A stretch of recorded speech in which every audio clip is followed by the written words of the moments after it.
many Magic the Gathering players ask the question, what is the most expensive card in Standard right now? Standard is way too expensive. Virtually every competitive deck costs over $200, and many stretch upwards of $400, $500, even $600. There are many factors contributing to this, but one of the biggest ones is the ridiculous prices of many of the most played cards in Standard. But not every card in Standard is expensive because of Standard. Several are expensive because of Commander. Not to mention because of formats such as, no, it's pretty much because of Commander. The most egregious example of this, well, the number one most expensive card in all of Standard is the Soul Stone, which costs over $60 each. There it is. The number one most expensive card in all of Standard right now is for Commander,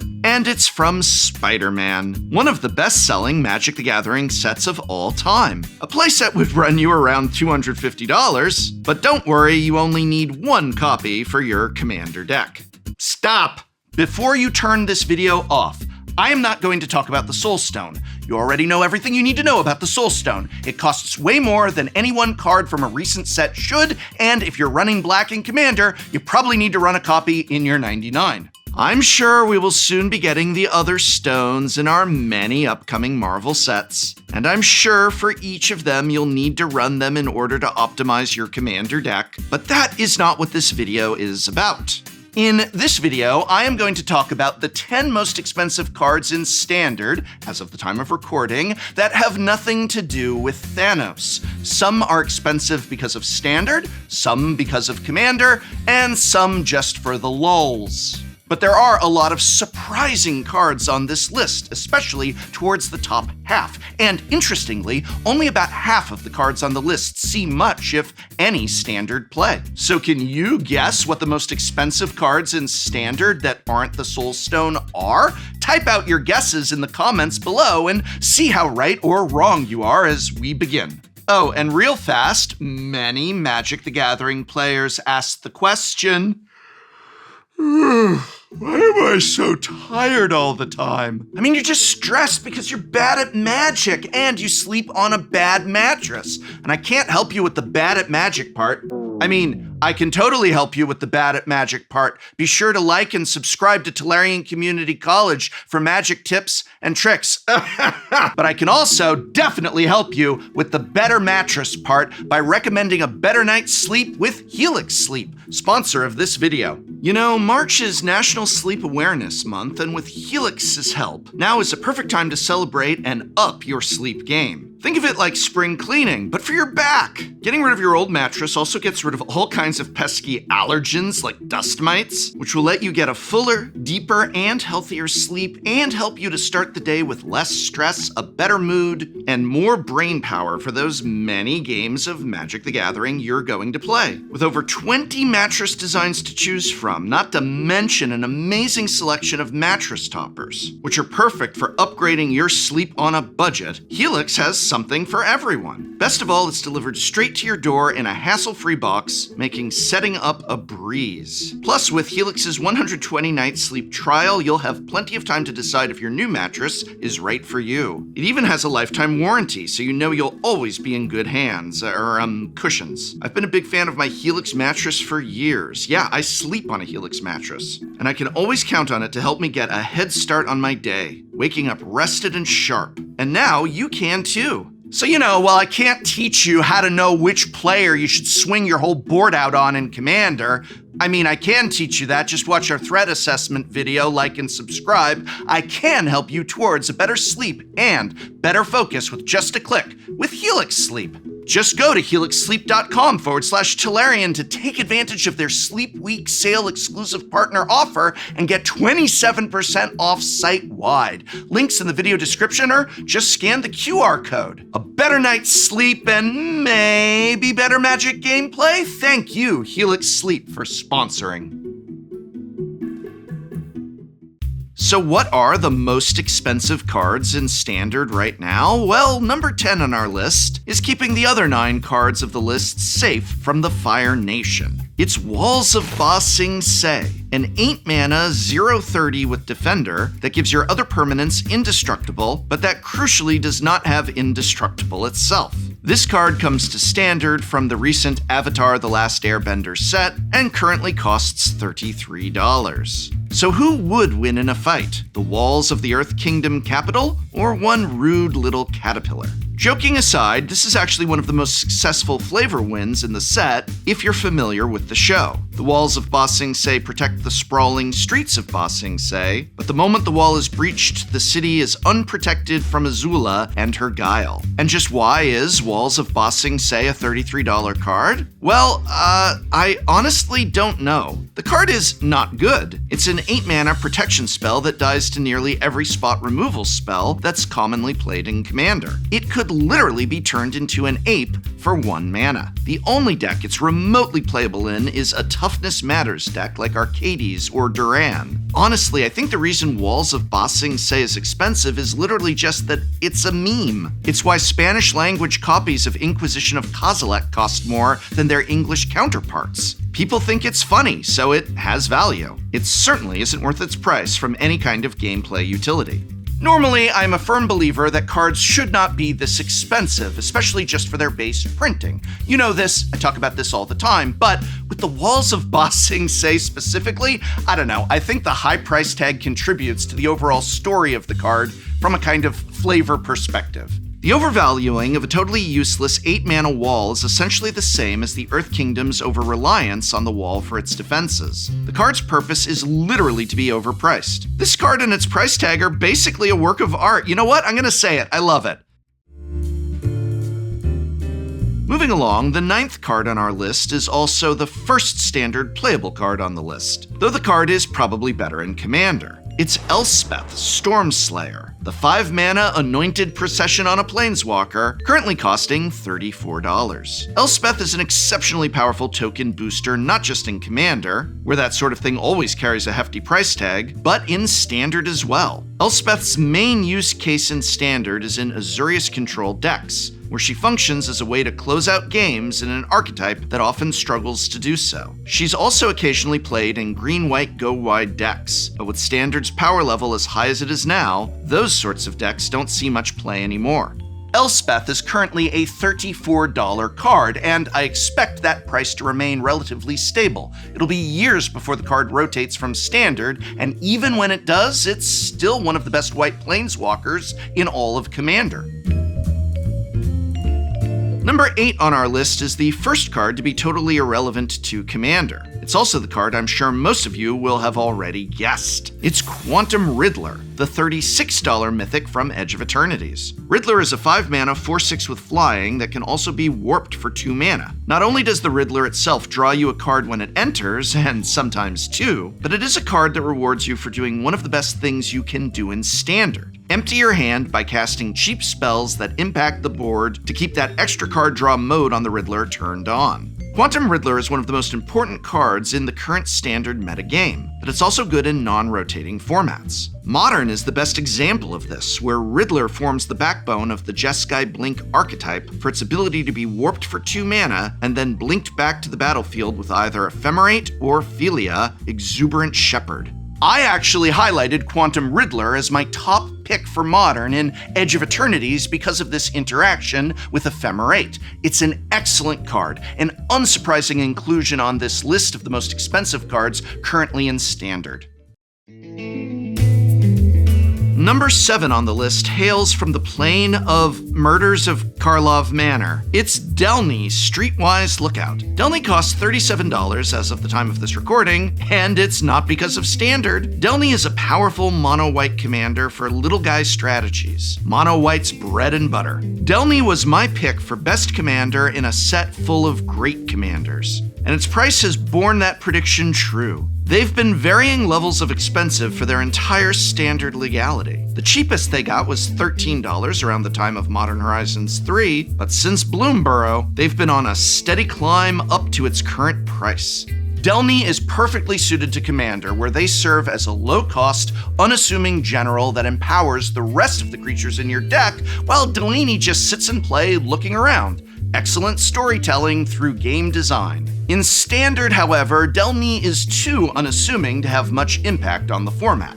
A creature with no enter the battlefield effect that dies to an unkicked burst lightning or torch the tower would be unacceptable in most decks, even if they only cost 2 mana. Still, Delny has carved out a small niche for themselves in the Boros Mobilized deck. There, Delny serves the same role as they do in Commander, boosting your other high-impact threats to greater heights. In Standard, these threats are cards like Voice of Victory, Arabella, Abandoned Doll, and the Firebending token created by Firebender's Ascension. But this limited Standard playability isn't really a reason for the card's hefty price tag. The responsibility for that rests squarely on Commander's shoulders. It's a shame because if it wasn't for Delny, Boros Mobilize might be a fun budget deck for Standard. The only other pricey non-land in the list is Voice of Victory. Alright, we've crossed the $40 threshold already, and we aren't even halfway through this list. Closing out the back half of this top 10 is a card that has no right carrying the price tag it does, given its collapse in playability in the only format where it was ever any good. The $40 Ouroboros was the scourge of Standard for about 3 months at the end of 2025 as the snowballing top end of the eponymous Simic aggro deck. But halfway through January, players recognized Ouroboros was the worst aspect of this explosive Simic strategy. Simic creature decks have started trimming down on the card in favor of more resilient threats like Quantum Riddler, and a more reliable instant kill in the one-of Craterhoof Behemoth, tutorable off Nature's Rhythm. Of course, this decline in its relevance has not resulted in any kind of decline in price. In fact, Oro actually costs twice as much now as it did for the majority of its more relevant period of Standard legality. If that doesn't epitomize the state of the Standard economy, I don't know what does. Let's move on before its price goes up even further! The number 5 card on this list is another one that's surprising given how little play it sees, but to be honest, I'm more surprised that the card doesn't see more play than I am that it's this expensive. The $41 Wan Shi Tong Librarian is a powerful and flexible flash threat with flying and vigilance that's reminiscent of a card that was significantly more of a player in its Standard day, Hydroid Krasis. Unlike Krasis, Wan Shi Tong doesn't gain you any life, but by almost every other metric, it's a much stronger card. Its price is certainly reflective of this. Wan Shi Tong costs twice as much as Hydroid Krasis did during its Standard dominance. Wan Shi Tong doesn't see nearly as much play in Standard as Hydroid Krasis did. The Bird Librarian is a 1 or 2 of in control decks, and an occasional anti-landfall sideboard card in other blue decks for the many activations of Fabled Passage that landfall decks generate. Wan Shi Tong's ability to punish fetch lands should be the bedrock of its playability, but the problem is every fetch land format is also an Orcish Bowmaster format. As such, Wan Shi Tong really hasn't had the kind of dominant showing in any format that would warrant its hefty price tag. Full transparency here, I thought Wan Shi Tong would be phenomenal in Modern when he was first previewed. I did note his weakness to Bowmasters, but I clearly did not give that weakness enough weight. Wan Shi Tong has made absolutely zero impact in Modern. In fact, the only format where I'd call Wan Shi Tong a difference maker is in CEDH specifically, a format defined by tutor effects of all stripes and one where players are only allowed to run a single Bowmaster if they can run any at all. And yet, despite its narrow window of playability, Wan Shi Tong is still the 5th most expensive card in Standard that's not named the Soulstone. Now, the number 4 card on our list made me do a double take. How on earth is this card, one of the 5 most expensive cards in Standard right now? But it's true, coming in at $42 all the way from Thunder Junction, it's what in tarnation? Bristly Bill?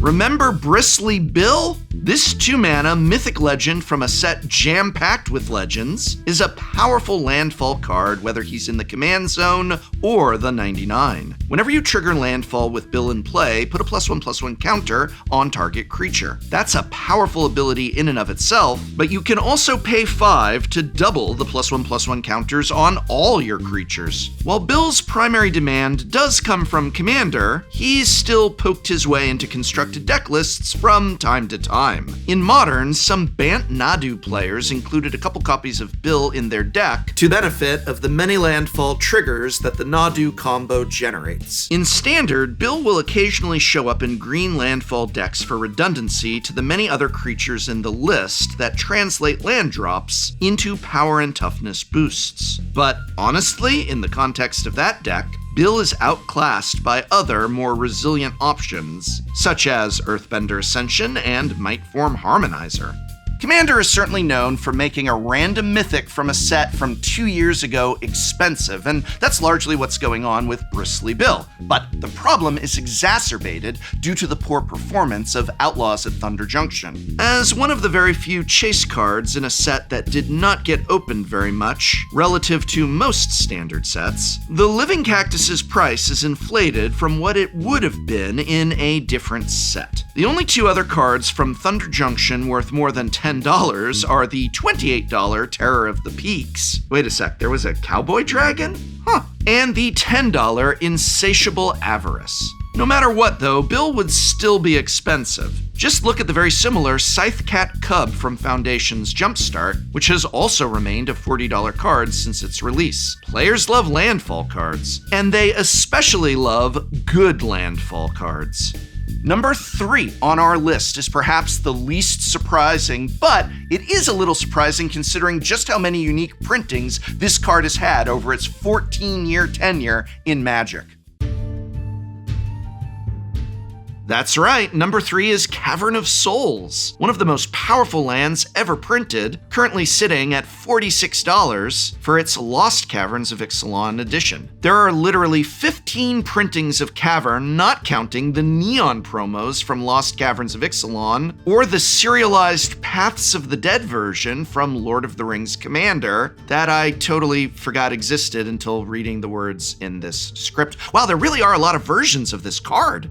Of course, all these printings have been as a rare or mythic, and many of them came in premium sets from 4+ years ago. So it's not that surprising that the card is expensive, but still, $46? That's rough, especially for a card that you need 4 copies of for at least one standard deck. The main home for Cavern in Standard is the Is It Elementals deck, brought to us by Lorwyn Eclipsed. Keep that deck in mind because it'll come up again. It's also sometimes played in combo decks like Sultai Reanimator that need to resolve an expensive creature, such as Superior Spider-Man, to pull off their combo. Outside of that, Cavern doesn't see much standard play, but it's a staple of every other format where it's legal, especially Commander and Modern. Where would my Modern Merfolk deck be without Cavern of Souls? And let us not forget Legacy Merfolk, that runs a playset as well. You get the idea. What's more, with how many Kindred synergies exist in Standard, thanks to sets like Bloomburrow and Lorwyn, and with another 4, count them, 4 sets entering Standard before Cavern of Souls will rotate, the card's demand in the format may continue to increase.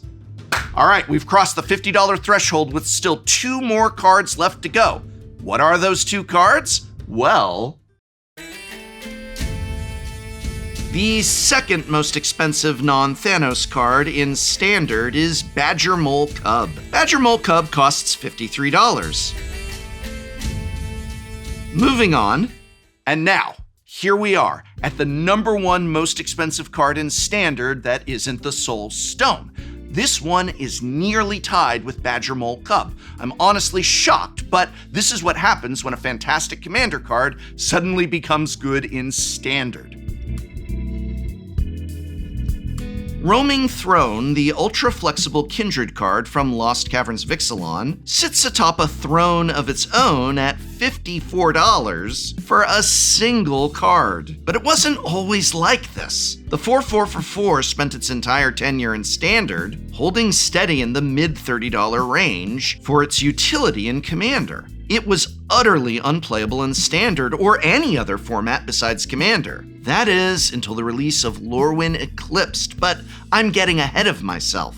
In Commander, Roaming Throne is an exceptionally powerful card for virtually any creature typal deck, offering an ability-triggered doubler on an impressive colorless body. Roaming Throne immediately jumped out during Lost Caverns of Ixalan's season as a card custom-made for the Commander format. I even listed it as my #1 pick for the set for Commander 99s. But I never suspected it would see play in Standard. Of course, no one else did either. Even the player responsible for its sudden rise to prominence in Magic's premier 60-card format didn't know Roaming Throne was good in his deck until the car ride down to the tournament. I happen to know this because Jesse Robkin, our head writer, knows him. In fact, Jesse, would you like to tell the story? I wrote it so that you could tell it. Right, but you're already here, so might as well be you, right? Okay. It is a pretty funny story. Longtime competitive player Jake Koenig was testing an Is It Elementals deck for the regional championship here in Portland. This was a deck built around the powerful elemental legend Ashling Rekindled. The backside of Ashling is a busted mana producer, but specifically for spells that cost 4 mana or more. Jake had scoured Scryfall for elementals that cost 4 or more mana, filling his deck with the new evoke elementals like Wistfulness and Vibrance. But something was still missing. On the car ride down to Portland, Jake had a realization. Roaming Throne cost 4 mana. And technically, Roaming Throne was an elemental. His teammate Harrison Fang was riding with him in the car and happened to have a copy of the throne in his bag. Jake put it in his deck and played a few Goldfish games in the car. And every time he cast Roaming Throne, it was totally broken. He tracked down 3 more copies over the next 12 hours before the tournament started, and he wound up going 11-4 in the regional championship, which was good for 29th place and a qualification for the Pro Tour. A week later, Eduardo Sajulik top-8'd the Pro Tour with 4 Throne Elementals, and now, Roaming Throne will likely remain a $50 card for the rest of his time in Standard. So how did Jake manage to find 3 more copies of Roaming Throne in time for the RC? I think he just sent a lot of frantic text messages. He couldn't even find 4 English ones, so he had to play one in Chinese. Prof, do you know how to say, do you pay Ward 2 in Mandarin? Shouhu er, yao fu ma, 对不起，我的汉语不好，我听不懂。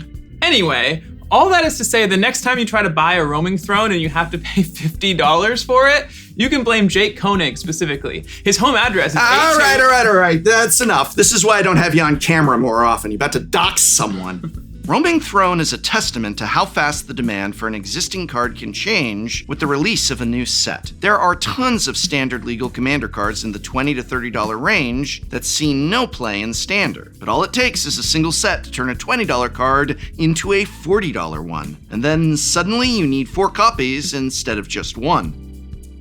And there you have it, the top 10 most expensive cards currently in Standard. Well, once you snap the Soul Stone out of existence. If only we could. What do you think of this list, by the way? Are there any cards on it that surprised you? Is there an expensive commander card in Standard that you think might get the Roaming Throne treatment with a new set on the horizon? Call your shot in the comments below, and thanks for watching.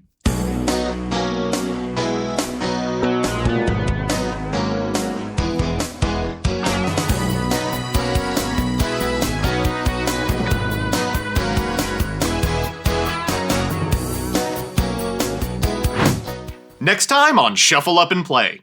What's up? It's Shuffle Up and Play. Today, I have brought 3 of the last Yu-Gi-Oh! Tubers to play a real card game. Okay, wow. You don't gotta expose us like that. The worst thing in the world is playing Yu-Gi-Oh! The second worst thing in the world is playing anything else. Well, we're playing something else today. Island. What is this? I'm not used to having to pay for things. Yeah, that must be poster errata there. You know, it was really kind of you to bring a nuclear bomb. I just thought I'd mix things up a little bit. It rhymes with schmol schming. Well, you can schmuck your... I could whiff. I don't think I've seen you whiff one time in the practice you've done with this card. Oubliette. I'm gonna oubliette it. What's he doing? Yeah.